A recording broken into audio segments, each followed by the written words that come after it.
इस पर तो किसी गुरु की सदगुरु की दस्तखतें नहीं, किसी संत का हाथ नहीं, मोहर नहीं लगी है, दस्तखत नहीं है।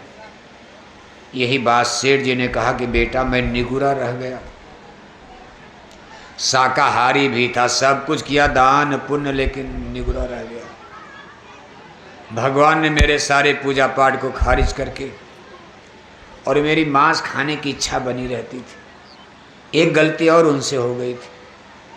कहा माता पिता वैष्णव पंथ मानते थे, पूरे घर में शाकाहारी लोग, इसलिए घर में कभी मांस पकने का मौका नहीं। मैं माँ बाप के डर से शाकाहारी, लेकिन मांस खाने की इच्छा मेरी रहती थी, अच्छा लगता था, लेकिन माँ बाप का डर लगता था, खाया तो कभी नहीं। और जब मैं मरने लगा, पड़ोसी के चूल्हे पर मांस पक रही थी, उसकी गंध मेरी नाक में पड़ी। गंध नहीं, दुर्गंध, क्या कहा जाएगा। अंडा खाने वालों के लिए तो गंध है, और जो लोग अंडा नहीं खाते वो नाक बंद करके ठेले पर चले जाते, भाई आपको बदबू करता, और खाने वालों को बदबू, को उनको तो सुगंध है। कहा मांस पक रही थी पड़ोसी के चूल्हे पर, उसकी गंध मेरी नाक में पड़ी, तो मेरी मांस खाने की इच्छा बड़ी बलवती हो गई। उसी समय मेरा प्राण निकल गया। मेरी मांस खाने की इच्छा, मिल जाता तभी भी खा लेता, मरने के समय मांस खाने की इच्छा, उसी समय मेरे प्राण निकल गए। तो भगवान ने मेरे पूर्व जन्म की इच्छा को पूरी करने के लिए मुझे मांसाहारी जानवर शेर बना दिया कि जितनी चाहे तू मांस खा के, उस जन्म में तेरी इच्छा पूरी नहीं, पहले मांस खा के इच्छा पूरी कर ले। शेर ने कहा बेटा जिस महात्मा ने तुमको भेजा है, जा करके उनके चरणों में गिर जाना, उनसे नामदान ले लेना, गुरु दीक्षा गुरु मंत्र ले लेना, तू जरूर गुरु बना लेना उनको, तेरा उद्धार हो जाएगा। और गुरु जी से मेरे लिए भी प्रार्थना कर देना कि मेरे भी पिता का उद्धार कर दीजिए। ये कह करके शेर तो जंगल में चला गया, घुस गया। सब भोजन पानी शेर जी ने दिया, शेर खा भी गया। और शेर जी को ताज्जुब भी हुआ कि एक मांसाहारी जानवर पुआ पकवान सब खा गया। शेर जी थाली लोटा लेकर के लौटे और रोते हुए गुरु नानक के चरणों पर गिर पड़े। रे कहा गुरु जी आज आपने मेरी अकल को खोल दिया। मैं अंधा आदमी सोच रहा था दादा का स्वर्गवास हो गया, और दादा यहीं जंगल में शेर बन करके भटक रहे। हे गुरु महाराज मेरे पिता का उद्धार कर दीजिए। गुरु नानक ने कहा तेरे पिता के उद्धार का समय आ गया। एक संत के हाथ का छुआ हुआ प्रसाद शेर की जन्म जोनी में आज तेरे पिता ने खा लिया। 1 हफ्ते के बाद इस प्रसाद का असर होगा।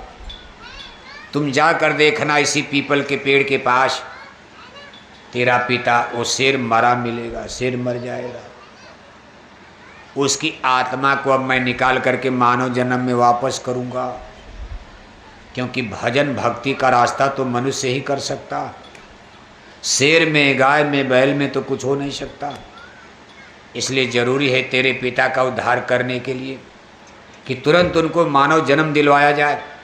बड़े भाग मानुष तन पावा, मनुष्य शरीर में। इसके बाद मैं तेरे पिता को अपनी भक्ति दूंगा, अपने संगत में लगाऊंगा आगे, नाम दान गुरु दीक्षा गुरु मंत्र देकर।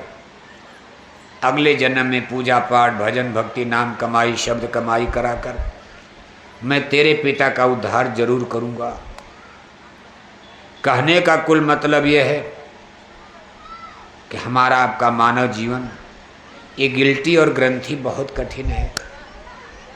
हम आप केवल खाने पीने सोने के चक्कर में इस गूढ़ रहस्य भेद को नहीं समझ पाते, और अनाप शनाप ये सब जो कुछ करना होता, जो करना चाहिए, संतों की संगत नहीं करते, महात्माओं की संगत में नहीं जाते कि 2-4 शब्द सुना जाए जाना जाए। सुनोगे जानोगे समझोगे सीखोगे पढ़ोगे, बहुत काल जब कर सत्संगा तब हुई हैं सब संशय भंगा। एक दो बार नहीं, बार बार जैसे जितने पढ़ोगे उतने ज़्यादा ज्ञान होगा। इतना बड़ा ये माया का घेरा, माया का जंजाल है। इसलिए आपके लिए सत्संग जरूरी है। सत्संग सुनने से ही विवेक होता। बिन सत्संग विवेक न होई, राम कृपा बिन सुलभ न सोई। बड़े भाग पायो सत्संगा, बिना प्रयास होई भवभंगा। कभी कभी हम आप इस बात पर विचार करते हैं कि भी हमारा आपका संसार है, संसार बनाओ पहले। ठीक है, संसार को बनाया जाए, इसमें बुराई नहीं है, लेकिन उतने बनाओ जितने में काम धाम चल जाए। आखिर मैन इज मार्टल, आपको चलना है ना। आत्मा के लिए कब बनाओगे? आपके दाढ़ी बाल सफ़ेद हो गए, गठिया पकड़ लिया, बात पकड़ लिया, बीपी के मरीज हो चुके हो, कहीं बीपी हाई हो रही, कहीं लो हो रही, न जाने कब प्राण पखेड़ू उड़ जाए, कब आपकी सांस बैठ जाए, बंद हो जाए, घड़ी की चाबी बंद, खेल खत्म। फिर आत्मा का क्या होगा? जीवात्मा के बारे में आपने कुछ किया आज तक? घर बनाया, मकान बनाया, जमीन जायदाद, बगीचा, कोठी, हवेली। इसलिए कहा अपने जीव पर कुछ दया पालो, 84 का फेर बचा लो, नहीं नरकन में अद्दुपई हो, अगिन कुंड में छिन छिन दही हो, वही विपदा में कौन सहाई, सदगुरु संग किया ना भाई। का उस विपदा मुसीबत की घड़ी में कौन आपका साथ देगा? जितने आपने संगी साथी बनाए, जितने बदावी में अपने गांव जवार में दोस्त मित्र बनाया, ये सब मौत के बाद आपका साथ छोड़ जाएंगे। केवल सदगुरु संत ऐसी हस्ती और शक्ति संसार में, एक ऐसे महापुरुष हैं जो मौत के बाद भी आपका साथ निभा सकते हैं। लेकिन सदगुरु संत का मिलना बहुत कठिन है। पुण्य पुंज बिन मिले न संता, सत्संगत संसित करंता। बहुत पुण्य की दौलत इकट्ठी होती, तब जाकर के बड़े भाग से संत सदगुरु मिलते हैं जीव को। और अगर सदगुरु मिल गए, कहा सदगुरु मिलिया सब बनी आई, आप ही आप मिले प्रभु आई। कहा अगर सदगुरु मिल गए तो आपका काम समझो अब बन गया, क्योंकि सदगुरु अब आपको छोड़ नहीं सकते। इतनी बड़ी हस्ती और शक्ति ताकत होती।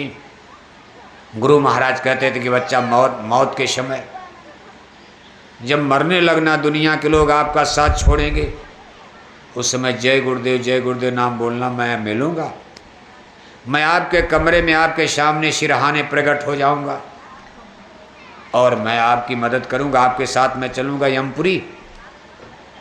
यमपुरी में मैं आपकी मदद करूँगा। उस जेल खाने, बंदी खाने, अदालत में, कोर्ट में मैं आपका मुकदमा देखूँगा।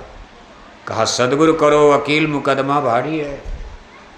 सदगुरु एक वकील की तरह से आपके केस, आपका जुर्म, आपका अपराध, आपका किया हुआ पाप कर्म, जैसे यहाँ वकीलों की आप मदद लेते हो। आपके ऊपर FIR हो गया, केस हो गया, आप कानून तो जानते नहीं हो। दिल्ली लखनऊ का कानून आपको पता नहीं है। आप वकीलों के पास जाते हो, कहते हो महाराज हमारा केस देखिए, हमारे ऊपर तो धारा लग गई। वकील लोग कहते भाई ठीक है, हम आपको बचाएंगे, चलो आप इतना पैसा दे दो, इतना रे। कहा महाराज जितना चाहो उतना ले लो, लेकिन हमको जेल न होने पाए। 10,000 ले लो। कहा नहीं 50,000, 50,000 ले लो। कहा महाराज 1 लाख ले लो, लेकिन सजा न होने पाए। इसी तरह से सतगुरु आपको यमपुरी में आपकी मदद करेंगे, आपके सारे केस खाते को साफ करते हैं। और मुकदमा तो आप पर कितना हो रहा, रोज 2-4 झूठ बोलते हो आप, रोज FIR हो रहा। किसी को धोखा देना वो भी FIR, निंदा करते हुए भी पाप है, FIR हो गया। किसी की चुगली करते FIR हो गया। मान लो सत्संगी आप हो, बकरी मुर्गी सूअर तो नहीं मारते हो, एक कठिन केस FIR तो आप पर नहीं है, लेकिन निंदा वाला काम तो सत्संगी भी कर रहे हो आप। निंदा आज भी करते हो सत्संगी होकर, चुगली भी करते हो सत्संगी होकर, झूठ भी बोलते हैं सत्संगी होकर। अब सबकी बात हम नहीं कर रहे, लेकिन तमाम सत्संगी आप देखते हो सत्संग से उठेंगे तब तक निंदा शिकायत शुरू कर दिया, और शिकायत करते करते करते करते मथुरा तक पहुंच जाते हैं। उनकी दृष्टि में मथुरा भी गड़बड़ है, सब कुछ गड़बड़।